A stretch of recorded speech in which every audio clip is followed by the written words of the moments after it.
야구야구 김영준입니다. 휴스턴이 선을 넘기 전부터 메이저리그는 사인 훔치기가 만연해 왔습니다. 오히려 당하는 쪽이 바보라는 인식이었는데요. 1951년 뉴욕의 두 라이벌 뉴욕 자이언츠와 브루클린 다저스는 동률로 시즌을 끝내게 됩니다. 이에 리그 우승과 월드시리즈 진출을 놓고 3경기짜리 플레이오프를 치르게 됩니다. 자이언츠는 최종 3차전에서 바비 톰슨이 9회 말 역전 끝내기 3런을 날립니다. 세계에 울려 퍼진 홈런으로 불린 이 홈런은 메이저리그 역사상 가장 유명한 홈런이 됩니다. 하지만 이는 자이언츠가 센터 쪽 망원경을 통해 사인 훔치기를 한 덕분이었습니다. 나중에 이 사실이 밝혀지게 되자 홈런을 맞고 큰 고통을 받았던 다저스 투수 랄프 브랑카는 생전에 이게 야구인데 어쩌겠냐고 한 적이 있습니다. 이렇게 장비를 동원하지 않더라도 경기 중 사인 훔치기는 쉽게 일어나는데요. 2009년 미네소타와 디트로이트의 경기에서는 저스틴 벌랜더, 제럴드 레어드 배터리가 사인을 교환할 때마다 2루의 주자로 나간 조 마우어가 헬멧이나 코를 만지는 행동을 취해 타자인 제이슨 쿠블에게 구종을 알려주는 장면이 카메라에 포착됩니다. 포수의 사인을 2루 주자가 볼 수 있기 때문인데요. 사인을 복잡하게 낸다고 하더라도 포수인 마우어로서는 위장 사인을 골라내는 게 어렵지 않았을 겁니다. 이 논란이 생기자 말이 많기로 유명했던 화이삭스 포수 AJ 피어진스키는 미네소타는 원래 사인을 훔쳐서 승리하는 팀으로 유명하잖아 라는 말을 해 논란에 불을 지피기도 했습니다. 야구가 재밌는 건 가위바위보 싸움이 쉼없이 이루어지기 때문인데요. 지난해 템파베이 케빈 키어마이어가 토론토 포수 알레한드로 커크가 떨어뜨린 볼베아 표를 가져갔다가 엄청난 논란이 되고 다음 날 빈볼을 맞았던 것처럼 상대가 무엇을 낼지를 알게 된다는 건 공정한 승부를 해치는 행동이기 때문입니다. 이에 제2의 휴지통 사태를 방지하기 위해 메이저리그 분석실을 폐쇄한 메이저리그가 또 다른 조치를 취하기로 했습니다. 포수가 투수에게 사인을 보내는 장비인 피치컴 사용을 허가한 겁니다. 물론 강제적으로 써야 하는 건 아니고 원하는 경우에만 사용하도록 했는데요. 이번 스프링 캠프에서 이를 사용해본 선수들은 대단히 만족스럽다는 반응을 내놓았습니다. 어떤 공을 던질지를 들키게 될까봐 주자가 2루에 나갈 때마다 사인을 복잡하게 하는 행동은 경기를 지연시키는 주범이 되곤 하는데요. 최근 메이저리그 팀들은 포스트 시즌이 되면 주자가 없는 상황에서도 사인을 복잡하게 내므로써 포스트 시즌 경기가 길어지는 결정적인 이유가 되고 있습니다. 정말 보수적이라 할 수 있는 메이저리그 선수들이 이에 대한 거부감이 생각보다 적은 건 NFL은 이미 25년 전부터 쿼터백이나 미들 라인베커들이 헬멧 안의 무선 장비를 통해 감독과 코디네이터로부터 작전 지시를 받고 있기 때문입니다. 자, 그럼 장비를 한번 살펴보겠습니다. 포수는 송신기를 손목에 차게 됩니다. 그림 왼쪽에 있는 9개의 버튼은 숫자 1번부터 9번까지의 버튼으로 포수가 버튼을 누르게 되면 해당 숫자가 수신기를 가지고 있는 투수와 3명의 내야수들에게 전달됩니다. 이어폰을 낀 채로 공을 던지면 투수가 불편하지 않겠나 싶지만 모자에 부착하는 수신기는 전혀 불편함을 느끼지 않을 정도이며 귀에 이어폰을 꼽지 않아도 들린다고 합니다. 제가 문과생이다 보니 예를 들어 이루수가 수신기를 가지고 있는데 옆에 있는 이루주자에게 들리지 않을까 싶지만 소리는 수신기를 가진 사람에게만 들린다고 합니다. 그림 오른쪽에는 3개의 버튼이 보이는데요. 위에 있는 버튼은 취소 버튼이고 밑에 있는 2개의 버튼은 볼륨을 키우고 줄일 수 있는 버튼입니다. 이에 장비 자체는 정말 단순하다고 할 수 있습니다. 구종이 가장 많은 투수인 다르비슈조차 던지는 공이 6개인데 9개의 버튼은 너무 많지 않나 싶을 수도 있는데요.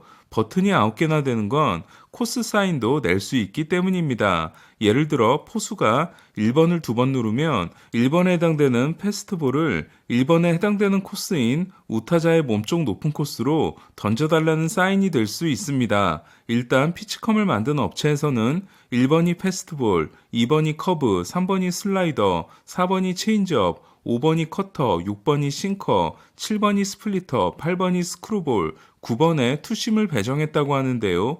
만약 포수가 2번과 9번을 누르면 투수에게는 2, 9으로 전달되는 게 아니라 2번이 커브이고 9번이 바깥쪽 낮은 코스이기 때문에 커브볼 로 아웃사이드로 들리게 된다고 합니다. 그리고 취소 버튼을 누르면 캔슬이라는 단어를 들을 수 있다고 합니다. 나중에 휴스턴 같은 구단이 등장해 이를 해킹하려는 시도가 있지 않겠냐는 걱정을 하는 분들도 계신데요. 이를 방지하기 위한 기술 발전도 계속 이루어지게 될 것으로 보입니다. 최근 메이저리그는 빠르게 변화하고 있는데요. 투수 타석이 완전히 사라지게 된 데 이어 특히 내년에는 베이스의 크기가 15제곱인치에서 18제곱인치로 늘어나며 수비 시프트에 제한이 생기게 됩니다. 그리고 마침내 피치 클락이 도입됩니다. 피치 클락은 주자 없을 때 14초, 주자 있을 때 19초가 될 가능성이 높은데요. 우리는 12초 룰이 있지만 주자가 있을 때는 적용되지 않는 반면 메이저리그가 주자 있을 때도 하기로 한 건 피치컴을 통해 사인 교환의 시간을 줄일 수 있다고 믿고 있기 때문입니다. 이에 내년 피치클락이 도입되면 강요하지 않아도 대부분의 구단이 피치컴을 사용하게 될 가능성이 높습니다. 그동안 지지부진했던 룰 개정이 정말 빠르게 일어나고 있는 이유는 이 사람 때문인데요. 테오 앱스타인입니다. 보스턴에서 밤비노의 저주를 깨고 컵스에서 염소의 저주를 깬 앱스타인은 연봉 $1,000만 받는 컵스의 사장 자리를 관두고 커미셔너 산하 경쟁력 강화 위원회를 이끌게 됩니다. 컵스의 사장 자리에서 스스로 물러나면서 나 같은 사람들이 야구를 재미없게 만든 것 같다고 반성했던 앱스타인으로서는 86년짜리 저주와 108년짜리 저주를 깬 것보다도 더 큰 도전을 하고 있는 셈인데요. 앱스타인이 말한 나 같은 사람들의 시작은 빌 제임스였을 겁니다. 세이버 매트리션이 등장함에 따라 득점에서 중요한 건 타율이 아니라 출루와 장타라는 걸 알게 되고 삼진을 많이 당하고 타율이 낮더라도 볼넷을 많이 골라내고 홈런을 많이 치면 되는 애덤던 야구가 유행하게 된 겁니다. 여기에 수비 시프트가 정교해지자 타자들은 인플레이 타구를 만드는 것보다 홈런을 목표로 하는 타격을 하게 되고 이에 삼진 아니면 홈런이 쏟아져 나오게 되면서 가뜩이나 정적이었던 야구가 더 정적인 스포츠가 되어버린 겁니다. 이에 저는 메이저리그가 추구하는 방향이 맞고 왜 자꾸 경기에 개입하냐는 의견에 반대합니다. 저는 해설을 하면서 포수의 사인을 읽은 다음 시청자들께 미리 말씀드리곤 하는데요. 불편하다는 분도 간혹 계시긴 하지만 무슨 구종을 던질지를 알고 보면 더 재밌다는 의견이 절대 다수이고 현지에서도 그렇게 하기 때문이었습니다. 하지만 피치컴이 본격화되면 제 먹거리가 하나 줄어들게 될 것 같습니다. 한편 에런 저지, 라파엘 데버스 등 다른 연장계약 협상이 다 무산된 반면 클리브랜드와 호세 라미레스의 협상은 시즌 개막을 하루 앞두고 극적으로 타결됐다는 소식인데요. 처음 4년 8,900만 달러, 다시 5년 1억 400만 달러를 제시했던 클리브랜드가 5년 1억 2,400만 달러를 최종적으로 제시했고 이를 라미레스가 받아들였습니다. 라미레스가 클리브랜드를 정말로 사랑하며 클리브랜드에서 은퇴하고 싶어 한다는 소문이 사실로 드러난 셈이 됐는데요. 남은 2년 2,600만 달러 계약을 포함하면 7년 1억 5천만 달러 계약을 맺은 셈으로 이는 본인의 시장 가치보다 5천만 달러 이상 적은 액수입니다. 저는 라미레스가 7년 2억 4,500만 달러인 앤서니 랜돈은 아니더라도 연평균 2,700만 달러에 해당되는 7년 1억 8,900만 달러 정도는 받는 게 맞지 않았나 싶었지만 본인의 선택을 존중할 수밖에 없겠죠. 그럼 린도어와 라미레스를 비교해 볼까요?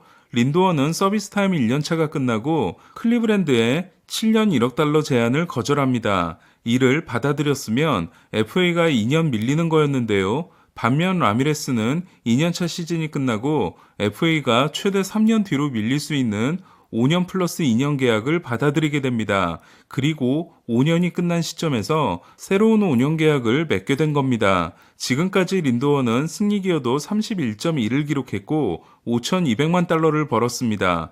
반면 라미레스는 승리 기여도 34.3을 기록했고 2,500만 달러를 벌었습니다. 린도어는 매치와 맺은 10년 3억 4,100만 달러 계약이 올해부터 시작이니까 2031년 37세 시즌이 끝났을 때 생애 연봉은 3억 9,300만 달러가 됩니다. 반면 라미레스는 7년 1억 5천만 달러를 더하면 생애 연봉은 린도어보다 2억 1,800만 달러가 적은 1억 7,500만 달러가 됩니다.